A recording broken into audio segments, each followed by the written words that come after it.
ज्ञान विज्ञान आणि सुसंस्कार यासाठी शिक्षण प्रसार शिक्षण महर्षी परमपूज्य डॉक्टर बापूजी साळुंखे यांच्या स्मृतिदिनानिमित्त मी त्यांना विनम्र अभिवादन करतो। सभागृहामध्ये उपस्थित महाविद्यालयाच्या प्रभारी प्राचार्य डॉक्टर दापके मॅडम, कनिष्ठ विभागाचे उपप्राचार्य सन्माननीय सूर्यवंशी सर, वरिष्ठ विभागाचे स्टाफ सेक्रेटरी आमचे मित्र प्राध्यापक डॉक्टर बालाजी गुंड सर, सांस्कृतिक विभागाचे विभाग प्रमुख प्राध्यापक विवेकानंद चव्हाण सर, सभागृहामध्ये उपस्थित सर्व गुरुदेव कार्यकर्ते आणि उपस्थित विद्यार्थी बंधू आणि भगिनींनो, आपण ज्या संस्कार केंद्रामध्ये शिक्षण घेतो आहोत त्या संस्कार केंद्राची स्थापना ज्या महामानवांनी केली त्या महामानवांच्या जीवन इतिहासावरती मी माझ्या व्याख्यानातून प्रकाश टाकण्याचा प्रयत्न करणार आहे। मी फक्त 40 मिनिटांमध्येच आपल्या समोर बापूजींच्या जीवनातील काही महत्त्वाचे प्रसंग उभे करून बापूजींनी कशा पद्धतीने ही शिक्षण संस्था स्थापन केली, विचार आणि मूल्यांची रुजवण महाराष्ट्राच्या मनामनामध्ये करण्याचं काम त्यांनी कशा पद्धतीने केलं ते सांगण्याचा प्रयत्न करणार आहे। खरं तर बापूजी हे 40 मिनिटांमध्ये समजून घेण्याचा विषयच नाही, त्यांच्या एकूण जीवन चरित्राविषयी आणि त्यांच्या कार्याविषयीची पारायण व्हावी लागतात, तेव्हा खऱ्या अर्थाने बापूजी आपल्याला समजून येतील। बापूजींच्या जीवन आणि चरित्राचा विचार करत असताना या महाराष्ट्रामध्ये अनेक महापुरुष होऊन गेले, त्या महापुरुषांची अनेक चरित्र लिहिली गेली आहेत, ती चरित्र आपण अभ्यासली पाहिजेत, वाचली पाहिजेत, तरच या महापुरुषांनी महाराष्ट्राला कोणतं योगदान दिलं आणि आज आपण या परिस्थितीमध्ये कसे आहोत हे आपल्या लक्षात येईल।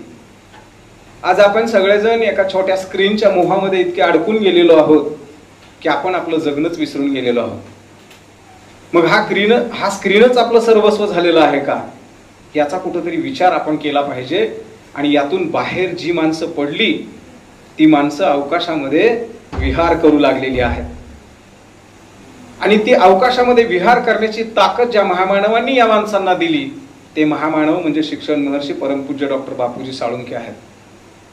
मग अशा संस्कार केंद्रामध्ये आपण शिकत आहोत, आपण कसं असलं पाहिजे, कसं राहिलं पाहिजे, कसं वागलं पाहिजे। आज झालंय असं की नको त्या गोष्टीचं टेन्शन घेऊन जगण्याची एक सवय आपल्याला लागलेली आहे आणि हे जर बदलायचं असेल तर मग अशा महामानवांच्या चरित्रांचा सहवास आपल्याला लावणं गरजेचं आहे। या चरित्रांच्या सहवासात जर आपण वावरलो तर आपल्या मनाची जी भग्न अवस्था आज झालेली आहे ती संपुष्टात येईल। काय करू, कुठं जाऊ, कसं होईल, मला काय करता येईल, हे सगळे प्रश्न आज आपल्या मनाला भंगवून टाकू लागलेले आहेत।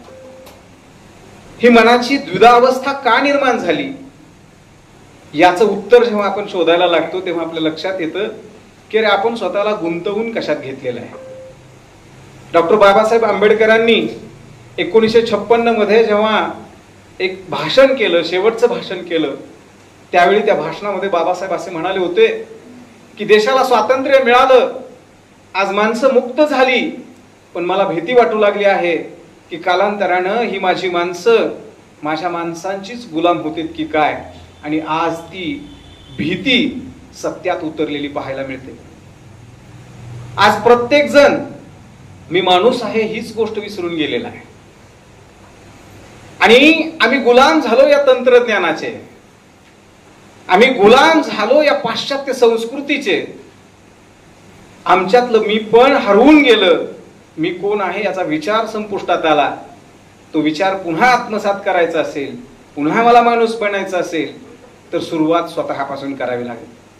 आज प्रत्येक जण म्हणतोय माणूस संपला, माणुसकी संपली, मानवता उरलेली नाही, पण त्या म्हणणाऱ्यानं स्वतःमध्ये थोडं आत्मपरीक्षण करून पाहावं की मी तरी किती माणुसकी जपतोय, मी तरी किती मानवता सांभाळतोय, आणि ते जेव्हा त्याला उत्तर नकारार्थी येईल तेव्हा खऱ्या अर्थानं मानवतेच्या वाटा पुन्हा एकदा उजळायला सुरुवात होईल। विद्यार्थी मित्रांनो, या सभागृहामध्ये बसलेल्या अनेक गुरुदेव कार्यकर्त्यांनी बापूजींची चरित्र वाचलेली आहे, बापूजी अभ्यासलेले आहेत, परंतु तुम्ही या महाविद्यालयामध्ये नवीन आहात, या संस्कार केंद्रामध्ये नवीन आहात, त्यामुळे आजच्या स्मृती दिनाच्या निमित्तानं बापूजींच्या आयुष्यातील काही ठळक घटना आणि घडामोडी आणि त्याचा वर्तमानाशी असलेला आपला संबंध, अशा पद्धतीनं मी माझं व्याख्यान तुमच्या पुढे मांडणार आहे. त्यामुळं 40 मिनिटं आपण फक्त स्वतःला या सभागृहामध्ये बंदिस्त करून घेऊया. बऱ्याच वेळा होतं असं की आपण देहानं इथं असतो परंतु चित्तानं मात्र अजिबात इथे नसतो. त्याच्यामुळं देह आणि चित्त एकवटून काळजाचे कानाचे काळीज करून तुम्ही जर ऐकलात तर खऱ्या अर्थानं तुम्हाला या व्याख्यानातून बापूजींच्या जीवनाविषयीचा काही सार तुमच्या समोर येईल. ही माणसं कशी घडली, कशा पद्धतीनं या माणसाने संघर्ष केला आणि कशा पद्धतीनं ही माणसं मोठी झाली. माणूस म्हणून आपण सगळेच जन्माला येतो, परंतु माणूस म्हणून सगळ्यांना जगता येत नाही. परंतु हे जे महापुरुष होते ते माणूस म्हणून जगले आणि म्हणून आज इतिहासामध्ये त्यांचं नाव सुवर्णाक्षरामध्ये कोरलं गेलेलं आहे. अशी सुवर्णाक्षरात कोरल्या गेलेल्या महामानवांची चरित्र जर आपण आत्मसात केली, मी तर असं म्हणतो की चरित्र ही वाचनाची गोष्ट नाही, तर चरित्र ही अनुसरणाची गोष्ट आहे. त्याचं अनुकरण आपल्याला करता आलं पाहिजे. ते अनुकरण जर आपल्याला करता आलं तर खऱ्या अर्थानं या महामानवांच्या विचारांची आपण पाईक आहोत असं आपल्याला म्हणता येईल. आज आपण पाहतो की समाजामध्ये जयंती आणि पुण्यतिथी करण्याचं एक खूप मोठं पेव निर्माण झालेलं आहे. कशासाठी जयंती पुण्यतिथी साजरी करायची, तर ते आमच्या समाजाचे आहेत, ते आमच्या विचाराचे आहेत, आम्ही त्यांचे पाईक आहोत असं आम्ही स्वाभिमानानं सांगत फिरतो. परंतु ही जयंती साजरी करत असताना त्यांनी घालून दिलेला आदर्श, त्यांनी घालून दिलेले विचार, त्यांनी दिलेली मूल्य, त्यांनी दिलेले संस्कार याला आम्हीच पायदळी तुडवत असतो. म्हणून हे कुठंतरी थांबणं गरजेचं आहे, तर खऱ्या अर्थानं आपल्याला त्यांच्या विचारांची एकरूप होता येईल. शिक्षण महर्षी परमपूज्य डॉक्टर बापूजी साळुंखे यांचा जन्म 9 जून 1919 रोजी सातारा जिल्ह्यातील कराड तालुक्यातील पाटण या गावी, रामापूर या गावी त्यांचा जन्म झाला. अशा एका कुटुंबात त्यांचा जन्म झाला की ते कुटुंब धार्मिक विचाराचं होतं. विचारांची आणि संस्कारांची शिदोरी त्या कुटुंबानं या समाजाला देण्याचा सतत सातत्यानं प्रयत्न केलेला आहे. आणि अशा कुटुंबात बापूजी जन्माला आलेले होते. बापूजींचं नाव गोविंदराव ज्ञानोजी साळुंखे. सामान्य नाव धारण केलेला एक माणूस बापूजी या पदापर्यंत कसा पोहोचला, हे आपल्याला या ठिकाणी अभ्यासायचं आहे, हे आपल्याला या ठिकाणी लक्षात घ्यायचं आहे. आणि बापूजींच्या विचाराची आज वर्तमानाला काय गरज आहे. मी तर असं म्हणतो की या महापुरुषांनी घालून दिलेले विचार आणि आदर्श आज जर आपण वर्तमानामध्ये अनुसरले, ते जर अंगीकारले, तर आपल्या आयुष्यातल्या सगळ्या समस्या सुटून जातील. आपल्या आयुष्यात कोणत्याच पद्धतीचा अंधकार राहणार नाही. अज्ञानाच्या अंधकारात खितपत पडलेल्या मानवी समूहाला ज्ञानाची प्रकाश किरणे दाखविणारे ज्ञान सूर्य म्हणजे शिक्षण महर्षी परमपूज्य डॉक्टर बापूजी साळुंखे हे आहेत. मी या समाजात जन्माला आलेलो आहे. या समाजाची माझ्याविषयी काहीतरी माझी एक बांधिलकी या समाजाविषयी असली पाहिजे, ही भावना बापूजींनी सतत जागृत ठेवली आणि तशा पद्धतीनं ते त्यांचं आयुष्य जगत आलेले आहेत. बापूजींना एकूण 6 भावंड, 4 भाऊ बापूजी सहित आणि 2 बहिणी, अशा पद्धतीनं त्यांचा हा परिवार होता. बापूजी 1 वर्षाचे असतानाच त्यांच्यावरती काळानं आघात केला आणि बापूजींची आई त्यांना सोडून निघून गेल्या. आई आजारी पडल्या. 1 वर्षाचे बापूजी आईच्या जवळ जायचे, जवळ जाऊन उभे राहायचे, आईच्या गालावरून हात फिरवायचे. आईला वाटायचं की माझा गोविंद मला विचारतो आहे की आई तुझी तब्येत कशी आहे, आई तू बरी आहेस का. आईच्या डोळ्यातून नकळत अश्रू ओघळायचे.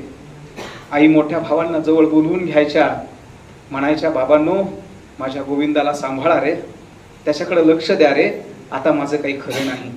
हा निर्वाणीचा प्रसंग बापूजी 1 वर्षाचे असताना हे सगळं पाहत होते. त्यांच्या मनामध्ये किती मोठी कालवाकाल होत असेल. आपली आई आपल्याला काय बोलते हे त्या लेकराला समजतही नसेल, परंतु आई सतत त्यांना सांगत राहायची, बाळा गोविंदा मोठा हो रे, कोणत्याही संघर्षाला आणि प्रश्नांना कधीही तू थांबू नकोस, लढत राहा, तू मोठा होशील, माझा बाळ शहाणा आहे, माझा बाळ हुशार आहे, अशी आई सारखं समजूत सांगत राहायची. एके दिवशी तो प्रसंग निर्माण झाला आणि बापूजींच्या आईची प्राणज्योत मालवली. सगळ्या घरात खूप मोठा हाहाकार निर्माण झाला. सगळेजण रडत आहेत आणि 1 वर्षाचे गोविंद मात्र त्या सगळ्यांच्या चेहऱ्याकडं आश्चर्यचकित होऊन पाहत आहेत. कोयना जागच्या जागी थांबावी अक्षरशः अशा पद्धतीचा प्रसंग निर्माण झाला. ती गेली तेव्हा रिमझिम पाऊस निनादत होता. ढगात मिसळली किरणे सूर्य सोडवित होता. मीही घनव्याकुळ होऊन रडलो, कारण ती माझी आई होती. अशा पद्धतीची भावना बापूजींच्या मनात निर्माण झाली असेल. एवढ्या लहान वयात आई सोडून गेली. आईनं मातृत्वाचे संस्कार करायचे, आईच्या खुशीत लहानाचं मोठं व्हायचंय आणि 1 वर्षाचा गोविंद आता विना आई विना जगू लागला. त्यावेळी बापूजीचे जे वडील होते ते आई झाले. त्यांच्या लक्षात आलं की आता आपणच या गोविंदाकडे बघितलं पाहिजे, या गोविंदाला आपणच लहानाचं मोठं केलं पाहिजे. या पद्धतीनं बापूजी या भावंडासोबत राहू लागले, लहानाचे मोठे होऊ लागले. वडिलांनी तळहाताच्या फोडाप्रमाणे बापूजींना सांभाळायला सुरुवात केली.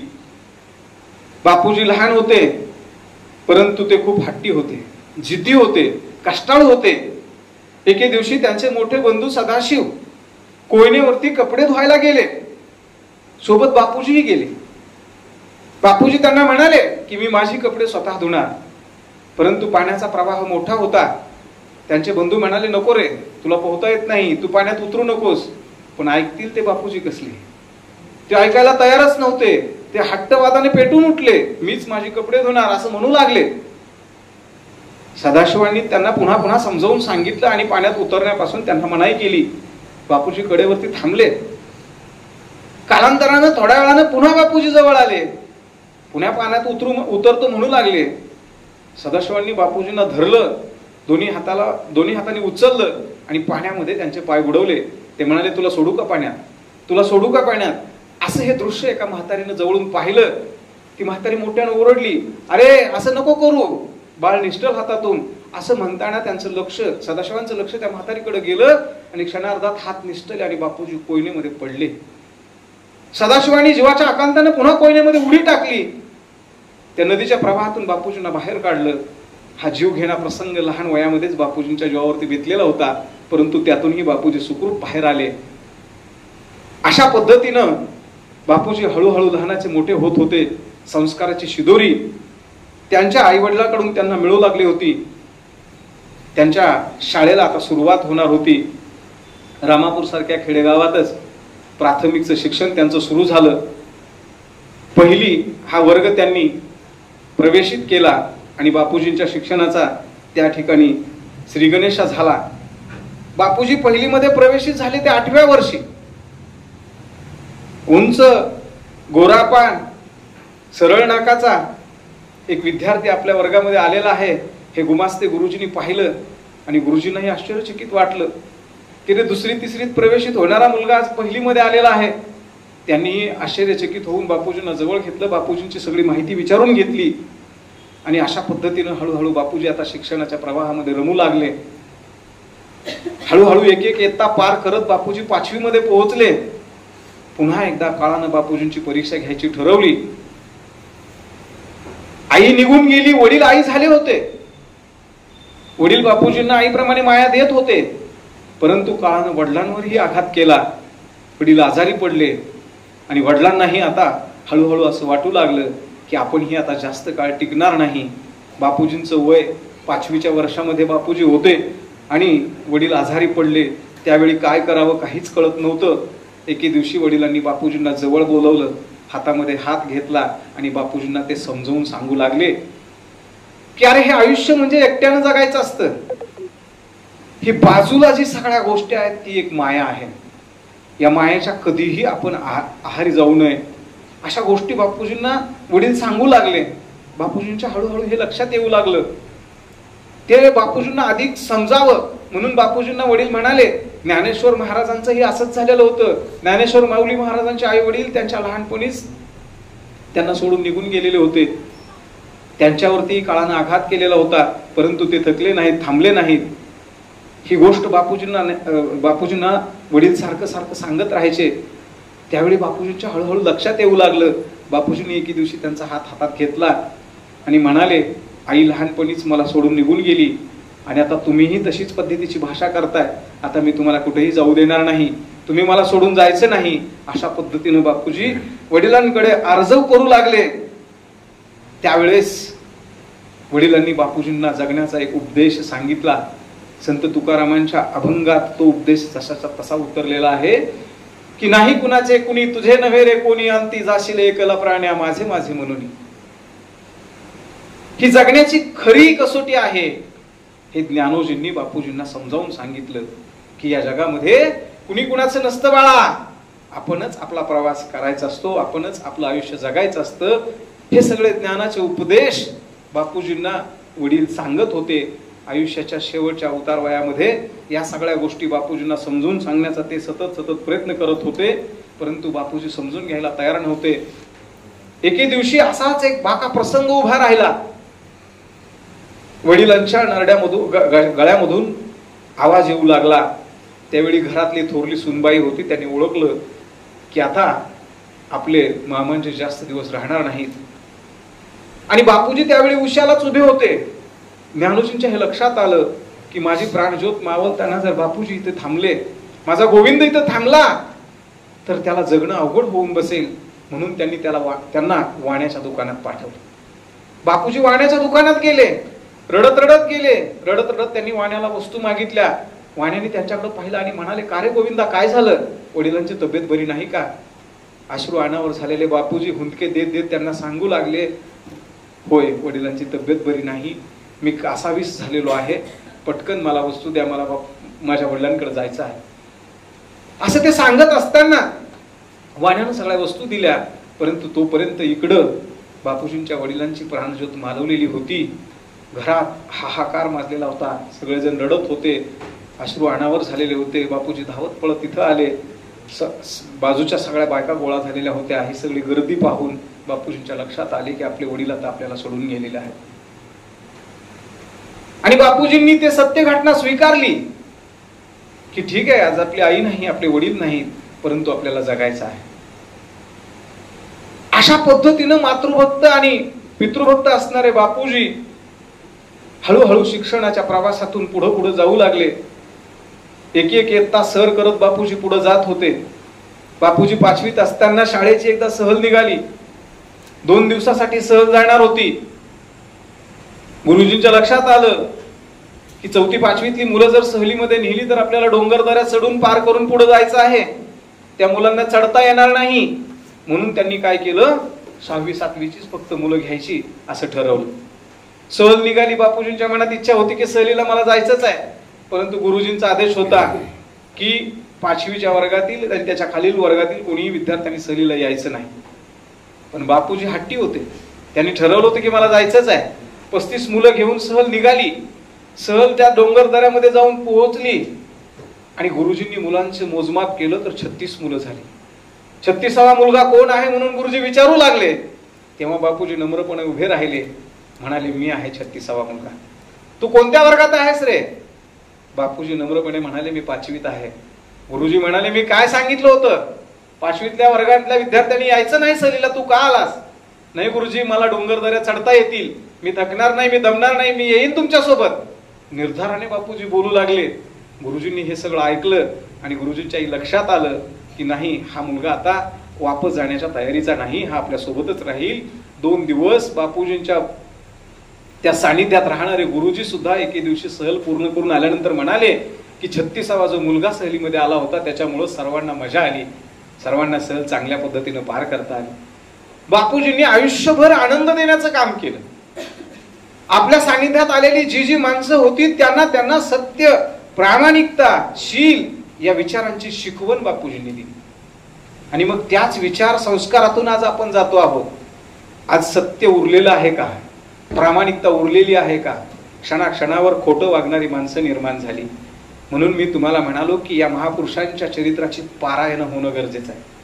पारायण या शब्दाचा अर्थ इतका सुंदर आहे, तुम्हाला सांगतो. पार म्हणजे पलीकडं आणि आयान म्हणजे सर्व ब्रह्मांड. ब्रह्मांडाच्या पलीकडे घेऊन जाण्याचे विचार कुणाकडे आहेत तर ते अशा महापुरुषांकडे आहेत. आणि म्हणून या महापुरुषांच्या चरित्रांची पारायण होणं गरजेचं आहे. आज मुलं वाचतच नाहीत, मुलं पुस्तकाच्या सानिध्यात नाहीत. त्याच्यामुळे हे महापुरुष घडले कसे, या महापुरुषांनी कशा पद्धतीचा संघर्ष केला हे आपल्याला माहितीच नाही. हे आपण कधी जाणून घेण्याचा प्रयत्नही करत नाही. ते जाणून घेतलं पाहिजे, ते आत्मसात करता आलं पाहिजे. आपण जगण्याकडे कुण्या पद्धतीनं पाहतो, कुण्या दिशेनं आपण निघालेलो आहोत याचं भान आपल्याला अजिबात राहिलेलं नाही. एका माणसाला बस स्टँडला जायचं होतं. तो रिक्षावाल्याकडे गेला, म्हणाला किती पैसे घेणार? रिक्षावाला म्हणाला 100 रुपये घेणार. तो म्हणाला अरे 100 रुपये देण्यापेक्षा आपण चालत जाऊ. अर्धा रस्ता पार केला. त्याच्या लक्षात आलं की आता स्टँड जवळ आलेला आहे. मग आपण आता काय करूया, राहिलेला प्रवास रिक्षाने करूया. समोरून येणारा रिक्षावाला, तोच रिक्षावाला त्यांना पुन्हा भेटला. तो माणूस त्या रिक्षावाल्याला म्हणला अरे मला बस स्टँड पाशी सोडशील का? अर्धा रस्ता मी पार करून आलोय, किती पैसे घेशील? तो म्हणाला 200 रुपये. हा माणूस अचंबित झाला. अरे म्हणला मी अर्धा रस्ता पार केला ना, तो 200 रुपये कसा म्हणतात? तर तो त्याला म्हणाला अहो म्हणला तुम्ही चुकीच्या दिशेनं चाललेला आहात, त्याच्यामुळे बस स्टँड पाठीमागे राहिलं, तुम्ही पुढेच चाललात. आता तुमचा प्रवास वाढलेला आहे. आपण कोणत्या दिशेने चाललोय हे अगोदर आत्मसात करणे गरजेचे आहे. आणि या महापुरुषांनी आम्हाला दिशा दाखवल्या, या महापुरुषांनी आम्हाला विचार दिले, या महापुरुषांनी आम्हाला संस्कार दिले. ते काही डोक्यावर घेऊन मिरवण्याची गोष्ट नाहीत, हे आम्ही कधी लक्षात घेणार. बापूजींचा स्मृती दिन आहे. स्मृती दिनानिमित्त आपण सगळेजण अभिवादन करतो आहोत, ही चांगलीच गोष्ट आहे. परंतु त्याच्याबरोबर बापूजींनी जी विचारधारा आम्हाला शिकवली ती आम्ही आत्मसात करणार आहे का नाही? आम्ही सांगतो बापूजींची पंचसूत्री आहे, बापूजींचं ब्रीद वाक्य आहे. परंतु हे ब्रीद वाक्य आणि ही पंचसूत्री फक्त कागदावर लिहिण्यापुरती नाही, ती आचरणात आणण्यासाठी आहे. आणि ती आचरणात आणायची असेल तर स्वतःशी प्रामाणिक राहणं खूप गरजेचं आहे. मी नेहमी म्हणतो जगात काय चाललंय याचा विचार करू नका, माझं काय चाललंय ह्याचा अगोदर विचार करा. मी कोण आहे याचा अगोदर विचार करा. मग खऱ्या अर्थाने आपल्याला हे महापुरुष समजायला लागतील. मग या महापुरुषांच्या वाटेने आपल्याला पुढे जायला येईल. बापूजींचा इतिहास आहे, बापूजींनी सांगितलेल्या गोष्टी आहेत, बापूजींचं जीवनचरित्र आहे, या सगळ्या गोष्टी आहेत. परंतु या सगळ्या गोष्टी आज वर्तमानात आम्हाला काय गरजेच्या आहेत का? छत्रपती शिवाजी महाराजांची जयंती, डॉक्टर बाबासाहेब आंबेडकरांची जयंती, अण्णाभाऊ साठेंची जयंती आम्ही खूप उत्साहाने साजरी करतो. पण त्यांनी कोणत्या प्रकारचं काम केलं, कोणत्या प्रकारचा आदर्श आमच्या समोर ठेवला हे मात्र आम्ही सपशेल विसरून जातो. आज मी सांगण्याची आवश्यकता नाही तुम्हाला की जयंत्या पुण्यतिथ्या कशा पद्धतीने साजऱ्या केल्या जातात. किती मोठमोठ्यानं डीजे लावलेला असतो बघा. म्हणजे जवळून जाणारा एखादा हार्ट पेशंट असेल तर तो अक्षरशः मरण पावेल इतक्या मोठ्या प्रकारचे डीजे लावलेले असतात. मग हे विचार दिले का आम्हाला, ही मूल्य दिली का आम्हाला, याचा कुठेतरी विचार होणं गरजेचं आहे. म्हणून चरित्राची पारायण करणं खूप आवश्यक आहे. बापूजी एक एक इयत्ता पार करत पुढे गेले. शिक्षणाच्या प्रवाहाला त्यांनी जवळून अनुभवलं. अजून एक गोष्ट लक्षात घ्या की ज्या महापुरुषांची चरित्र लिहिली गेलेली आहेत ती फक्त त्यांचा वैयक्तिक इतिहास नाही, तर तत्कालीन महाराष्ट्राची सामाजिक, सांस्कृतिक, धार्मिक, शैक्षणिक, राजकीय, ऐतिहासिक परिस्थिती त्यातून समोर आलेली आहे. मग अशा परिस्थितीवरती मात करून ही माणसं मोठी झालेली आहेत. आज तशी परिस्थिती आपल्या समोर नाही. आज प्रत्येकाला व्यक्ती स्वातंत्र्य आहे, प्रत्येकाला विचार करण्याचा अधिकार आहे. आणि मग तरीही आम्ही अशा अंधारात टाच पडल्यासारखे का वागतो आहोत हे कुठेतरी लक्षात घेणं गरजेचं आहे. आणि आपल्या आयुष्यातला अंधार संपवायचा असेल तर या महापुरुषांचे चरित्र आत्मसात करणं आवश्यक आहे. कुठं शोधत बसण्याची आवश्यकता नाही. सगळ्याच गोष्टी आपल्या जवळ आहेत. इतकं मोठं तंत्रज्ञान आज विकसित झालेलं आहे. पण या तंत्रज्ञानाचा आम्ही किती सदुपयोग करून घेतो ही सांगण्याची आज आवश्यकता नाही. बापूजी 5वीतून पुढच्या वर्गामध्ये जेव्हा गेले तेव्हा 7वीची परीक्षा देण्याचं वय हे 13 वर्षाचं होतं. परंतु बापूजी हे 15व्या वर्षी बापूजींनी 7वीची परीक्षा दिली आणि 7वी परीक्षा बापूजी उत्तीर्ण झाले. 5वीतून 7वीत बापूजींना घालण्याचा निर्णय शिक्षकांनी घेतला होता. कारण बापूजी उंचे पुरे होते, शरीरानं बापूजी शरीरानं धिप्पाड होते आणि त्याच्यामुळं त्या शरीरयष्टीचा विचार करून बापूजींना 5वीतून 7वीत घातलं गेलं. परंतु काही शिक्षकांना असं वाटत होतं की 7वी परीक्षा बापूजी पास होतील की नाही. परंतु बापूजी 7वीची परीक्षाही पास झाले.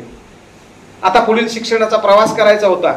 आई नाही, वडील नाहीत, भावंडांनी बापूजींना लहानाचं मोठं केलं. बापूजींच्या चरित्रामध्ये जेव्हा हे नातेसंबंध आपण पाहतो तेव्हा आपल्या हे लक्षात येतं की जिव्हाळ्यानं आणि आत्मीयतेनं किती ही माणसं राहत होती. आता तो जिव्हाळा, ती आत्मीयता अजिबात माणसांमध्ये उरलेली नाही.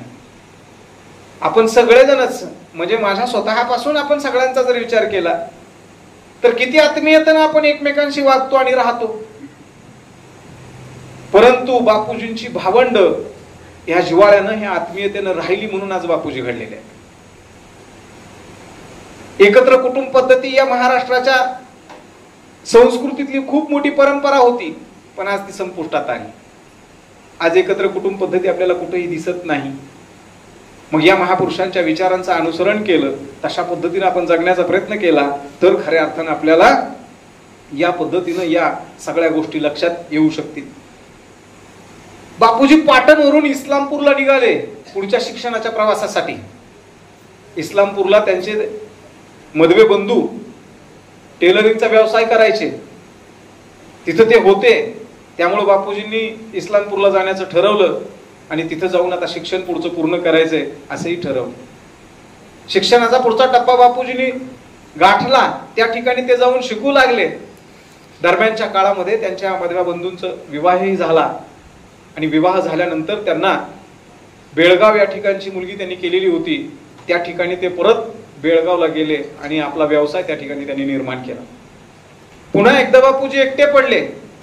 काय करावं हा प्रश्न त्यांच्या पुढे होता, परंतु वडिलांनी दिलेली विचारांची शिदोरी सोबत होती म्हणून बापूजी थांबले नाहीत.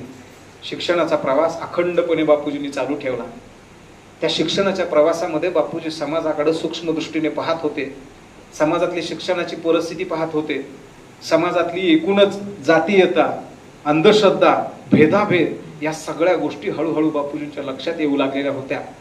आणि त्यांच्या लक्षात आलं की समाजातल्या या सगळ्या गोष्टी थांबवण्यासाठी आता समाजसेवेचं व्रत आपण स्वीकारलं पाहिजे. आणि ते व्रत बापूजींनी स्वीकारलं आणि त्या पद्धतीने सामाजिक कार्याची सुरुवात ही बापूजींनी केली. शिकत असतानाच सामाजिक कार्याची सुरुवात करणारे बापूजी जेव्हा आमच्या समोर येतात तेव्हा आपण आपला विचार करू लागतो की मी समाजासाठी काय करतोय, सामाजिक उत्तरदायित्व म्हणून माझी काही भूमिका आहे का नाही, या समाजामध्ये मी आहे आणि हा समाज माझा कोणीतरी आहे, ही भावनाच आज आपल्यात नाही. आणि त्याच्यामुळं अशी परिस्थिती आज समाजामध्ये निर्माण झालेली आहे. समाज सेवेचं व्रत घेऊन बापूजी प्रिन्स शिवाजी मराठा बोर्डिंग मध्ये राहू लागले. अभ्यास, स्वातंत्र्य, समाजकारण, सामाजिक बांधिलकी आणि या सगळ्यातून निर्माण झालं ते श्रीराम समाजसेवा मंडळ. आणि या समाजसेवा मंडळाच्या माध्यमातून बापूजींनी एकत्रित केलेलं मित्र परिवार आणि त्यांचे विचार हळूहळू समाजासाठी उपयुक्त ठरू लागले. हे विचार समाजाचे झाले, समाजासाठी झाले आणि बापूजींनी समाजासाठी स्वतःला झोकून देण्याचं ठरवलं. मग समाजाला सुधारवायचं असेल, समाजातली अंधश्रद्धा थांबवायची असेल, समाजातला जातीभेद नष्ट करायचा असेल, माणसांना माणूस परत एकदा मिळवायचा असेल तर शिक्षणाचं व्रत माणसांना दिलं पाहिजे, ही भूमिका बापूजींनी स्वीकारली. मी बापूजींच्या आयुष्यातील काही प्रसंग फक्त तुमच्या समोर मांडतो आहे कारण आपल्याकडे वेळ कमी आहे. कमी वेळेमध्ये आपल्याला थोडक्यामध्ये बापूजींच्या जीवनचरित्राचा इतिहास आपल्या समोर मांडायचा आहे. आणि हा इतिहास मांडत असताना थोडं मागे पुढे होण्याची पण शक्यता आहे, हे माझ्या लक्षात आहे. पण तरी सुद्धा मला जे जे महत्वाचं वाटतं ते मी तुमच्या समोर सांगण्याचा प्रयत्न करतो. या महापुरुषांनी ज्या महापुरुषांना आपले आदर्श मानलं त्या महापुरुषांचे विचार त्यांनी आचरणात आणले म्हणून ही माणसं मोठी झाली. आपण सुद्धा आज या महापुरुषांच्या जयंती पुण्यतिथी दिवशी एकत्रित येतो, तेवढ्या पुरतं आपल्या ह्या सगळ्या गोष्टी लक्षात येतात. खरं तर रामदास फुटाणेंनी एका ठिकाणी लिहून ठेवलेलं आहे बघा की या स्वातंत्र्याचा विसर पडणाऱ्या माणसांना आज काय वाटतंय की भारत माझा कधी कधी देश आहे. आणि हे खरंच आहे. 15 ऑगस्ट आणि 26 जानेवारीलाच फक्त आठवतं की मी भारताचा नागरिक आहे. सर याच्यात ही एक शोकक्रांतिका खूप मोठी आहे. एके दिवशी एक जण म्हणाला 15 ऑगस्ट किती तारखेला आहे. काय गंमत आहे बघा. जे देशाच्या स्वातंत्र्याचा उत्सव साजरा करत असताना हे स्वातंत्र्य मिळवण्यासाठी ज्यांनी प्राणांची आहुती दिली तेही आम्ही सपशेल विसरून गेलेलो आहे. आज महापुरुषांचे फोटो आपल्या सगळ्यांच्या घरामध्ये आहेत, फक्त भिंतीवर लावण्यापुरते. पण त्या महापुरुषांचा आदर्श कुठे गेला, त्यांनी आपल्याला दिलेले विचार कुठे गेले, आणि ते जर परत एकदा आपण स्वीकारले तर आपल्या आयुष्यातल्या सगळ्या समस्या संपून जातील, सगळेच प्रश्न मिटून जातील. यासाठी म्हणून महापुरुषांच्या चरित्राचं पारायण करावं हे मी पहिलं वाक्य जे म्हणालो ते यासाठी खूप महत्वाचं. बापूजींनी शिक्षणाचा प्रवास पार करत असताना रयत शिक्षण संस्था जी आहे त्या रयत शिक्षण संस्थेचं सानिध्य बापूजींना लाभलं. एखाद्या माणसासाठी जेव्हा आपण जीव ओतून काम करतो तेव्हा ते काम किती उच्च प्रतीचं, किती उच्च दर्जाचं होऊ शकतं हे बापूजींनी दाखवून दिलेलं आहे. रयत शिक्षण संस्थेची स्थापना झाली, तळागाळातील माणसं आता शिक्षणाच्या प्रवाहात येऊ लागली, आणि रयत शिक्षण संस्थेची स्थापना ज्या महामानवांनी केली त्या महामानवांचे आशीर्वादही बापूजींना मिळालेले होते. त्यांचे आशीर्वाद घेऊन बापूजी जेव्हा या प्रवास वाटेने पुढे निघाले तेव्हा बापूजींनी एक निधी संकल्प केलेला होता, आणि तो निधी संकल्प बापूजींनी कशा पद्धतीने सिद्धीस आणला याची वर्णन जेव्हा आपण चरित्रात वाचतो की नाही तेव्हा त्याग आणि समर्पण काय असतं हे आपल्याला कळतं. गोविंदांचे बापूजी झाले कसे असा जेव्हा आपल्याला प्रश्न पडतो तेव्हा बापूजी वसतिगृहात राहायचे, गांधीजींच्या विचारांचा प्रभाव त्यांच्यावरती होता आणि तशाच पद्धतीचं वर्तनही ते करायचे. महात्मा गांधीजींनी या देशाला खूप मोठा विचार दिला. महात्मा गांधीजींनी देश स्वातंत्र्याची चळवळ माणसांपर्यंत पोहोचविण्याचं काम केलं. बापूजी सुद्धा त्या चळवळीचे एक भाग झालेलेच होते. आज झालंय बघा असं एका कवीने खूप सुंदर वर्णन केलेलं आहे. बापूजींच्या डोळ्यावरती चष्मा आहे, चष्म्यावरती 2 काचा आहेत. एका डोळ्यात लिहिलेलं आहे स्वच्छ आणि एका डोळ्यात लिहिलेलं आहे भारत. एका कवीनं लिहिलं की जिथं स्वच्छ आहे तिथं भारत नाही आणि जिथं भारत आहे तिथं स्वच्छ नाही. हा विचार आम्ही संपुष्टात आणून टाकलेला आहे, आणि त्याच्यामुळं बापूजी जेव्हा गांधीजींच्या सान्निध्यात गेले, गांधीजींचे विचार बापूजींनी स्वीकारले, बापूजींनी गांधीजींसारखं वर्तन करण्याचा प्रयत्न केला, आणि म्हणून ते बापूजी झाले. गोविंदांचे बापूजी होत असताना हा प्रवास काही सहजासहजी नाही. R.D. पाटील नावाचे एक गृहस्थ होते आणि त्यांनी बापूजी ही पदवी बहाल केली. शिवाजी मराठा बोर्डिंग मध्ये जेव्हा बापूजी राहत होते तेव्हा तिथलं वर्तन, सहकाऱ्यांसोबत राहणं, सामाजिक जाणीवेची भान, देश स्वातंत्र्याविषयीची जागृती, या सगळ्या गोष्टी बापूजींच्या विचार मूल्य हे जेव्हा लक्षात आलं तेव्हा गोविंदाचे बापूजी झालेले आहेत. एखादा माणूस या नामाभिधानापर्यंत जातो तो काही सहज जात नसतो, त्याचा हा त्याग असतो, त्याचं हे समर्पण असतं, आणि अशा पद्धतीनं बापूजींनी साधी राहणी आणि उच्च विचारसरणी आत्मसात केली म्हणून गोविंदांचे बापूजी झालेले आहेत. हा बापूजींचा प्रवास आहे. हा प्रवास सुरू असताना आपल्याही आयुष्यामध्ये अनेक घडामोडी घडत असतात. तसंच बापूजींच्या जीवनामध्ये पण एक घटना महत्वाची घडली. बापूजी शिक्षणाचा प्रवास पूर्ण करून आता समाजसेवेमध्ये, शिक्षण सेवेमध्ये उतरलेले होते. त्यावेळी बापूजींचा विवाह करण्याचं ठरवण्यात आलं. आता बापूजींचा विवाह होणार. बापूजींसाठी वेगवेगळ्या ठिकाणाहून चौकशी होऊ लागली, परंतु बापूजींचे जे बंधू होते बेळगाव या ठिकाणी वास्तव्यास असलेले, त्यांनी बापूजींसाठी एक वधू शोधली जिचे नाव सुशीला, आणि तिच्यासोबत बापूजींचा विवाह करण्याचे ठरवले. बापूजी विचाराचे पक्के होते. आपल्या प्रत्येक कृतीचं भान त्यांना होतं, आणि बापूजींनी हे बापूजींचा विवाह करण्याचं जेव्हा ठरवलं गेलं तेव्हा बापूजींनी सांगितलं, डॉक्टर आप्पासाहेब पवार हे बापूजींचे गुरु होते, त्यांनी विवाहाचा जेव्हा प्रस्ताव पुढे आणला त्यावेळेस बापूजी त्यांना म्हणाले की मी असा फकीर माणूस, माझ्याकडे काहीच नाही, आणि मी लग्न केल्यानंतर माझा घर प्रपंच संसार कसा चालणार.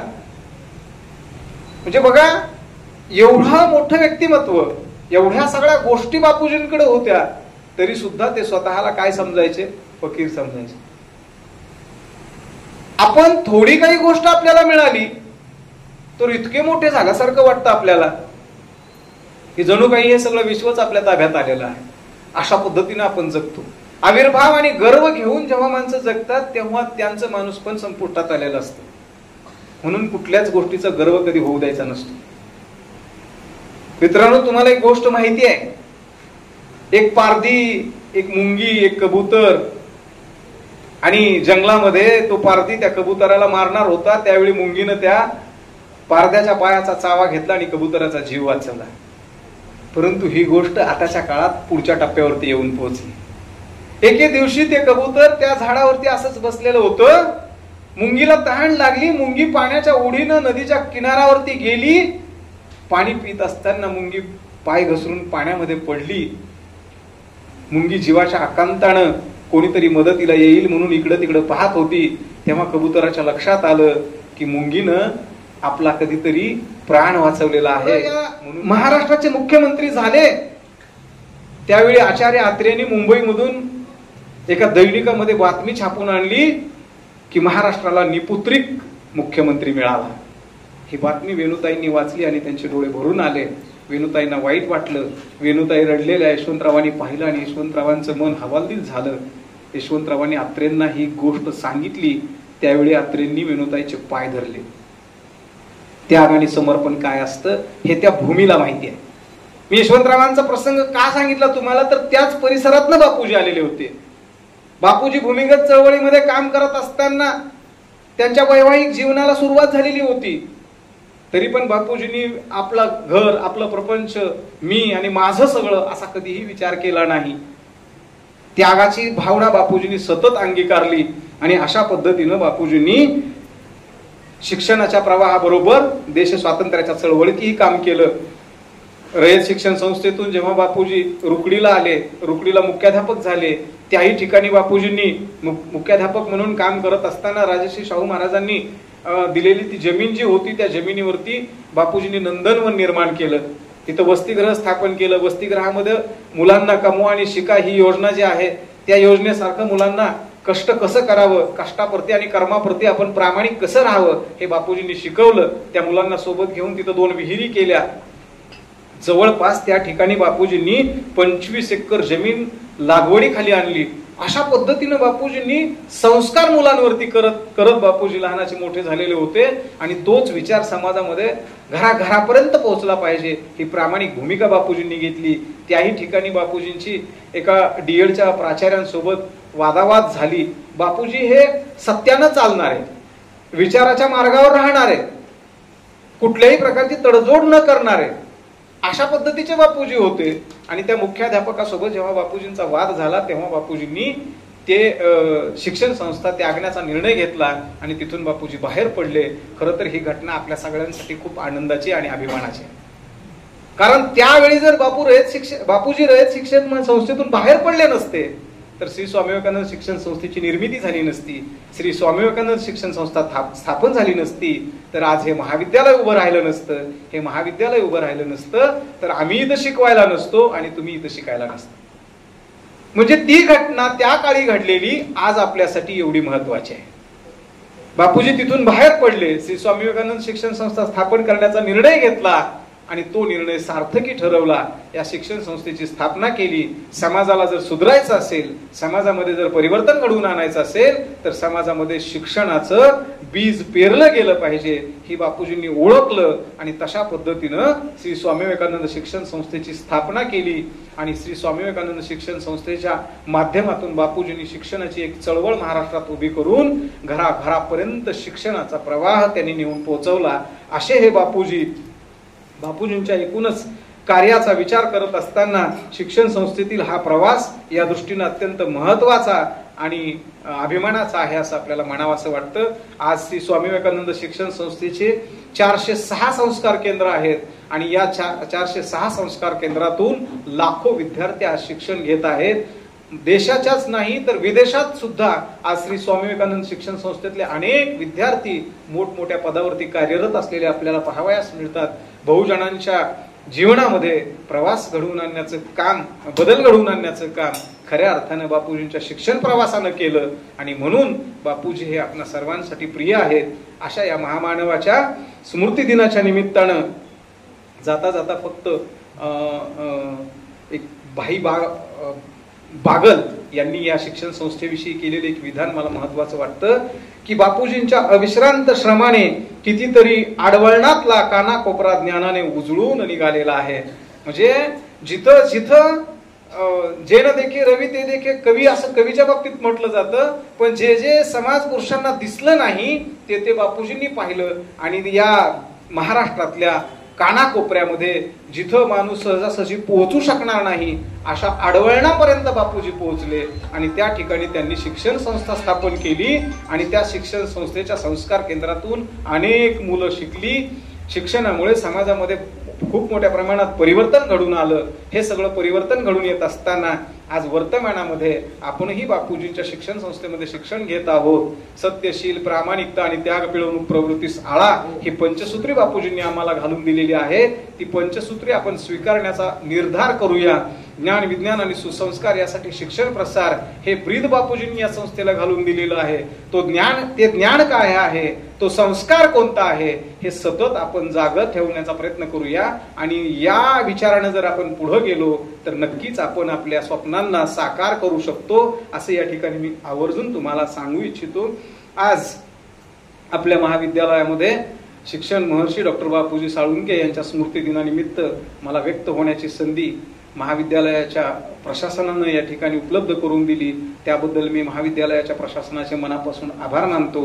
आणि आपण सर्वांनीही मला ऐकून घेतलं. खरं तर सांगण्याच्या ओघामध्ये मागं पुढं माझ्याकडून झालं. परंतु होत असताना काय सांगू आणि किती सांगू ही भावना माझ्या मनात निर्माण झालेली होती. खरं तर अनेक संतांची वचनं मला बापूजींच्या संदर्भाने सांगायची होती. परंतु सांगण्याच्या आविर्भावामध्ये ती संतांची वचनं बापूजींना खूप लागू पडली. जेव्हा तुझी जराशी माझी ललाट रेषा बनते प्रयाग काशी. बापूजींच्या चरणाला ज्यांचा स्पर्श झाला त्यांच्या मनात याच भावना निर्माण होत असते. या महामानवाचं महानिर्वाण 8 ऑगस्ट 1987 रोजी झालं. जीवनभर स्वतः जळून अनेकांना प्रकाश देणाऱ्या या महामानवाची प्राणज्योत मालवली. अन्यायाविरुद्ध खडतर प्रवास करणारा एक महापुरुष काळाच्या पडद्याआड गेला. बापूजींच्या निधनाची बातमी दूरदर्शनवरून सर्वत्र पसरली आणि महाराष्ट्रभर शोककळा निर्माण झाली. महाराष्ट्रातून माणसांचा महापूर कोल्हापूरकडे रवाना झाला. प्रचंड प्रमाणात गर्दी कोल्हापूरमध्ये निर्माण झाली. लोक व्याकुळ होऊन रडत होते. बापूजींच्या आठवणींना उजाळा देण्याचा प्रयत्न करत होते. वातावरणात एक नीरव शांतता पसरलेली होती. बापूजी जेव्हा आजारी पडले तेव्हा डॉक्टरांनी त्यांना सांगितलं होतं की तुम्ही आता अंथरुणातून उठायचं नाही, फिरायचं नाही. परंतु बालवयापासून हट्टी, जिद्दी, कष्टाळू असणारे बापूजी डॉक्टरांच्या शब्दांना मानतील ते कसले. डॉक्टरांनी सांगितलेला शब्द बापूजींनी ऐकला नाही. एके दिवशी असेच बापूजी उठले आणि मला माझ्या शाखांना भेटी द्यायच्या आहेत असे म्हणू लागले. त्यावेळी सुशीला देवी त्यांच्या सोबत होत्या. त्या बापूजींना विनवणी करू लागल्या, बापूजी डॉक्टरांनी तुम्हाला उठू नका असं सांगितलेलं आहे. पण बापूजी ऐकत नव्हते. थोड्या वेळाने प्राचार्य अभयकुमार साळुंखे साहेब, शरदकुमार साळुंखे साहेब त्या ठिकाणी आले. त्यांनी बापूजींना धरलं, विनंती केली, बापूजी डॉक्टरांनी दिलेल्या सल्ल्याप्रमाणे आपल्याला वागलं पाहिजे, राहिलं पाहिजे असे ते सांगू लागले. तेव्हा बापूजी थांबले, शांत झाले. आणि थोड्या वेळानंतर तो दिवस उजाडला. ती काळ रात्र आली आणि बापूजींची प्राणज्योत मालवली. श्री स्वामी विवेकानंद शिक्षण संस्था पोरकी झाली. सबंध संस्थेवर दुःखाचा डोंगर कोसळला. बापूजींचे महानिर्वाण झाले. बापूजींनी केलेलं कार्य, बापूजींनी दिलेला विचार, बापूजींच्या विचारांची शिदोरी आज जेव्हा आपण तिचा विचार करू लागतो तेव्हा बापूजींच्या या कार्याचा आलेख आपल्या समोर उभा राहतो. बापूजींचे हात चंदनाचे होते, देहही चंदनाचा होता, आयुष्यभर झिजत राहिले आणि आपल्या सभोवतालातील प्रत्येकाला सुगंधित करण्याचं काम बापूजींनी केलं. एखादा गुणधर्म सांगण्यासाठी आपण प्रतीकांचा वापर करतो. जे चिरंतन आहे त्याला अमृत म्हणतो, जे अखंड आहे त्याला आकाश म्हणतो आणि जे स्वतः झिजते आणि इतरांना सुगंध देते त्याला चंदन म्हणतो. चंदन हे त्याग, प्रेम, मांगल्य, करुणा, सेवा अशा मूल्यांचे प्रतीक आहे. ही मूल्य देणारे हात ज्ञानोबा, तुकोबा, विवेकानंदांसारख्या महंतांना, संतांना लाभले होते. अशी दातृत्वाची धन्यता ज्या हातांना लाभते त्यांनाच चंदनाचे हात म्हणतात. हे हात आम्हाला दातृत्वाचा सुगंध आणि सुसंस्कृत मानव्याचा प्रकाश देतात. ते हात बापूजींच्या रूपाने श्री स्वामी विवेकानंद शिक्षण संस्थेला लाभले. प्राचार्य यशवंत पाटणे यांनी अत्यंत सुंदर पद्धतीनं केलेल्या चंदनाच्या या हाताचे वर्णन बापूजींच्या एकूणच व्यक्तिमत्वाला अत्यंत लागू पडणारे आहे. अशा या महामानवाला मी विनम्र अभिवादन करतो. विनम्र अभिवादन.